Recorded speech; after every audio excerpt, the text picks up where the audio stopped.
Good afternoon, everybody.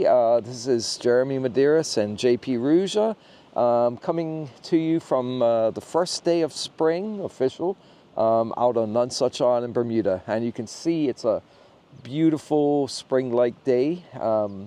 Very different from 24 hours ago. Yesterday at this time, we were having gale force winds gusting up to 50 knots. We had thunderstorms. We had a ½ inch of rain.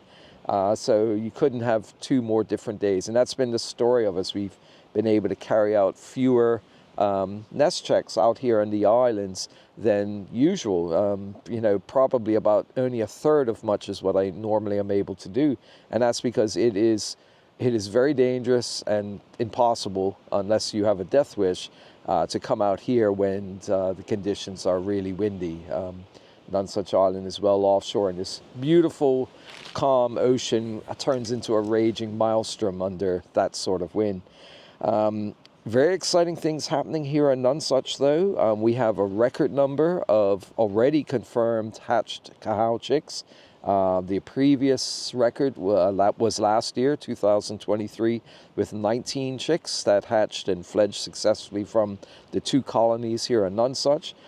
So far, as of literally this minute, we've been able to confirm, I believe, 24 chicks that have hatched. So we have beat the old record by literally 25%, 5 extra chicks from that. And there's still 1 or 2 possibilities, one of which is the CahowCam nest, which we're going to check right after we check on this one. And this, of course, is CahowCam1. This is one of the older chicks. It hatched back in February, I believe the night of 26th to 27th, which would make this bird now on the 20th of March, make it, about 23 days old, more or less.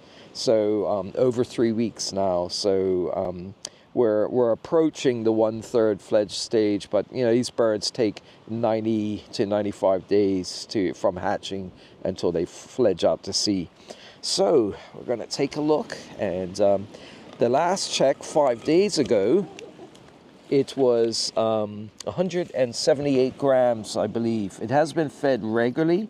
It feels very fat, so it's been fed again. I believe it was fed either last night or the night before. And you can see he's quite a little butterball right now. It's very, very fat. The wings are getting noticeably longer. They're just like tiny little buds for the first couple of weeks, but they're actually really extending now, and he's starting to use them for balance. And you can even see the first beginnings of the sheaths, the feather sheaths, from which the feathers will come out, because all the feathers are modified scales, because birds, including the Cahow, are in fact reptiles. So, and there we go. Yes, he is using those wings for balance and just to keep himself grounded, and is hanging on with those little webbed feet of his. They're quite good for gripping onto things. Yeah, but he's looking good. He feels quite plump, quite a little dumpling right now. A very cute little gray fluffy dumpling. But we're going to put him gently in, and he's like, no, I don't want to go in there. So he's trying to stop himself with those ridiculous little wings. But it's hard to believe those tiny little wing stubs, in about another 2.5 months, will stretch a meter wingspan, about 36 to 38 inches. So they do grow incredibly fast, about 1 centimeter per wing every 2 days. So yeah, he is so close to 200 grams. Is not quite there yet. Let's see, it's 210, so minus the weight of the bag is 190. So he has continued to gain weight. It's only been 5 days since the last check. So he was 178, so he's gained, another 12 grams. Okay, so 190. I always think it's a bit of a benchmark when they reach 200 grams or they exceed it, simply because once they reach about 200 to 240 grams, they're generally home free. It's very rare to lose one before that, but young chicks do die unexpectedly sometimes. So that is always a good point to get to, because from that point on, they're generally home free. So chick weight, don't step off my leg, is 190, and now the wing cord will be interesting. because I believe it was 36 millimeters on the last check 5 days ago. I can tell you right now it's considerably more. We just measured the outer part of the wing from literally the wrist joint right here, because there's the shoulder, elbow, and then wrist. They just have such a different structure, and it can be really hard because they often don't like their wings. Yeah, look at that, 45 millimeters. That's the longest one I've measured so far. So 45 millimeters right now. When they're born, they're only about 12 millimeters when they first hatch. He's up to 45 already, and when he is ready to fledge out to sea, he will be way up around 275 or so, 275 millimeters. So a lot of growing to do, but he's well on his way now and learning what those wings are for. Balance as well as flight. I always think it must be an amazing thing for them to take their first flight, because there's no practice flights. When they fledge out to sea one night, that first flight is their flight that they use to go out to sea. And within a couple of weeks, as far as we know, they're thousands of miles from the nesting grounds. So yeah, he's looking good. He's still a bit too young. What are you doing? He's trying to get himself into a comfortable position. He's almost getting too big now already for, you can see the little webbed feet, but he's getting almost too big for one hand now. He used to fit neatly in a hand, but he's becoming a handful. So I'm just going to try and get two little tiny bits of down out of his nostrils. That happens all the time. It must be really annoying. Okay, I got one. Yeah, so he's in good shape. He's very aware of his surroundings. And yeah, I'm not going to keep him out too long, but yeah, our CahowCam chick is looking good. You can see the bit of the white down on the underside, his two legs with his growing, the claws on the end, and you can see the blood vessels even in it, because the skin is still quite thin at this point. All right, so he looks great. He's plump. He's being well fed, and so yeah. I think our little CahowCam1 chick is well on his way to greatness, and hopefully to go out to sea and eventually come back and find their own partner. And we won't really know the sex until then. So, okay, so we'll put him back in the nest. There we go. There we go. Okay. Very good. Okay, so next we're going to go to the CahowCam2 nest. Now, that is that egg was scheduled to start hatching on the weekend, and we are Wednesday. We've not seen any sign of it yet, so I'm a bit worried about that. But you know, I'm very happy that we have one very extremely healthy chick in CahowCam1. But I think today is going to confirm whether, you know, what's happening with the CahowCam2 one. The one thing I do have in mind is that this is the first year that our resident male has been breeding with his new mate, you know, after the disappearance of his mate of 14 years, almost 15 years last year. He has a new mate now, and it's very common for the first egg produced by a female to fail. Almost half of, or more than half of all first-time eggs fail. So I'm not really expecting to see a viable egg. It has been viable up until at least a couple of weeks ago, but we'll see. We'll see what we see when we go down there. Okay. Great. We have had to put a new baffle, had to make and install a new baffle entrance here, because this is one of the few nests that the entrance is fully visible to longtails or tropic birds that are looking for new nest sites flying along the edge of the cliff. There's really only 2 or 3 nests in this entire colony that needs that. The rest are well hidden in the vegetation, the entrances, and that's not where tropic birds look for nests. They look for it in coastal cliff areas. So if you can get the nests for cahows built in the vegetation, they're going to be safe. But this one needed it because the old entrance baffle, the bottom of it had completely rotted away. Normally it was down to about here. There was about another 4 inches below that. Well, that's the problem. This was spruce, and spruce does not last long in soil, and maybe 3 years if you're lucky. So the new ones I've been making are all out of pitch pine, which should last for 10 or 12 or even longer years, even in contact with soil. It's a much more durable wood. It's much, much harder. It's more difficult to cut. You have to use a jigsaw with a special blade that's designed for chewing through composites and even metals to cut it. Regular wood cutting saw blades just snap right off. So quite a bit of work, but let's take a look and see what is happening here. And I expect there's going to be an adult incubating the egg. It'll be interesting to see whether it's the female or the male, because I do see prints outside the entrance. So, you know, it at least came out in the last few nights. So it might be our male back, or it might be the female. On Friday, 5 days ago, it was the female. I think this might be the male, only because he hasn't, yes, I can tell from his size and the fact he hasn't bitten me. The female is quite feisty and bites me a lot, but this is the male. He's in beautiful shape, even though a lot of his plumage is quite old and ready to molt. You see the feathers on his back that have a brownish tint to them, especially in the sunlight. Those are older feathers. They tend to bleach in the sun from that soft gray or blackish gray color to like this almost blonde color, and that's a sign of older feathers. So that he'll be molting those probably over the next few months or so. But he's a very calm, placid bird. He's seen it all. I've handled him. I raised him as a chick. He was one of the first ones I translocated to Nonsuch in 2005. He went out to sea, returned back 3 years later, found a mate, and then has been nesting in this nest ever since. And they have produced, I think, a ridiculous number of 14 chicks together. His original mate failed to return last year. And so he's picked up a new mate, and she's produced her first egg. So we'll see what the situation is. I see the egg is still there.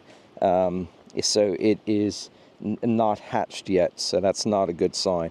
But the female was in the nest incubating the egg 5 days ago. So he's obviously taken over just in the last, couple of days probably. And he feels very heavy. So that'll be interesting. He is one of the heavier birds in the entire population.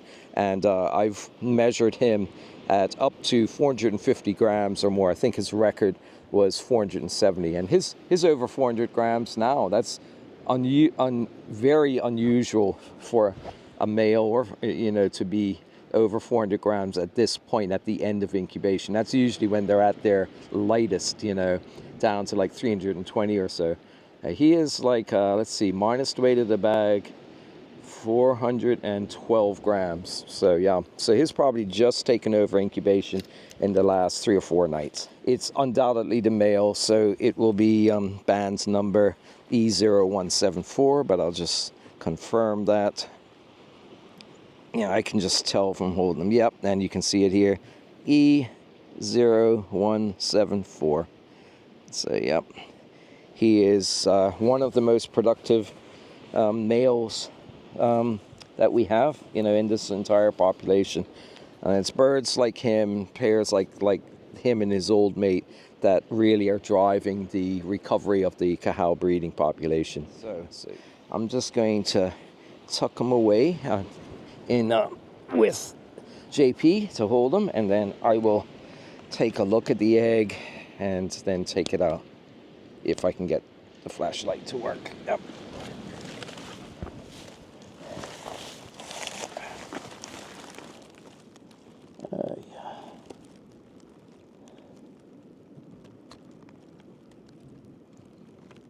Okay, I don't see any movement at all.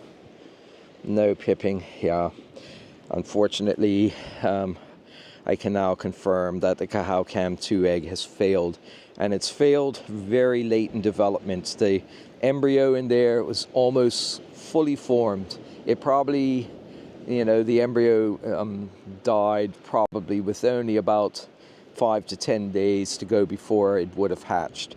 It's almost fully developed in there, but you can see already it's no longer moving. It's, just starting to deteriorate, and there's no signs of pipping whatsoever. So that's sad, but we're already 5 over the record from last year, so we know there have to be eggs that are going to fail. We have a much higher than normal hatching rate this year. I would say for the nonsuch colonies, the breeding success is probably around 68, nearly 70%, which is as high as it ever gets. We've only ever accomplished that in maybe 2 years out of the last 22 years. So we are in exceptional territory. I know for a fact it's not the same on some of the smaller offshore islands. They're suffering from having been hit by 4 different near-miss hurricanes last year. And that always results in lower than average breeding success there. But nonsuch might pull it through for a record number of chicks for the entire breeding population, which I believe stands at 77 or 78 successfully fledged chicks. So we'll see. We've got a good shot with 25 chicks from nonsuch alone. Yeah, so 40. Yeah, I mean, it's the right weight, everything. It's in good shape. It's just the embryo did not survive to full term, So it is about 50 grams exactly. So 49 or 50. So I'll put it in. I'm going to let this pair go through the motions with, incubating the chick because it helps to cement the pair bond and such. It's, there's still a use for this egg, in terms of it will help the pair to become better bonded, so that they almost pulled it off this year on their first year with a new female. So I'm pretty confident that next year we're going to see our first chick from this pair, with the old male and a new female in there. And hopefully that will continue the record of this nest producing lots and lots of chicks. So far I've been able to confirm at least 5 to 6 chicks from this nest that have fledged in the past years have returned and are breeding. 2 or 3 of them on nonsuch, and then the others scattered. I know there's one on Horn Rock. I believe there's one on Inner Pair Rock, and also one over in Green Island. So it's a pair that is really helping to drive the recovery of this critically endangered species. You think the whole population, it's about 160 nesting pairs, and the most chicks they've ever produced for the entire population on the planet was just over 70 chicks. So every single one still counts, and so that's what we're working towards and driving towards, and that's what our management of the species is centered around. Okay, so, well, I'm sad. I'm very sad, but, it's not unexpected. This is a first egg for this female, and so it should by no means be thought something terrible happened, and everything, and because this is actually quite expected. I would have been shocked, pleasantly shocked to beyond belief, if they'd have pulled off a chick in their first year together.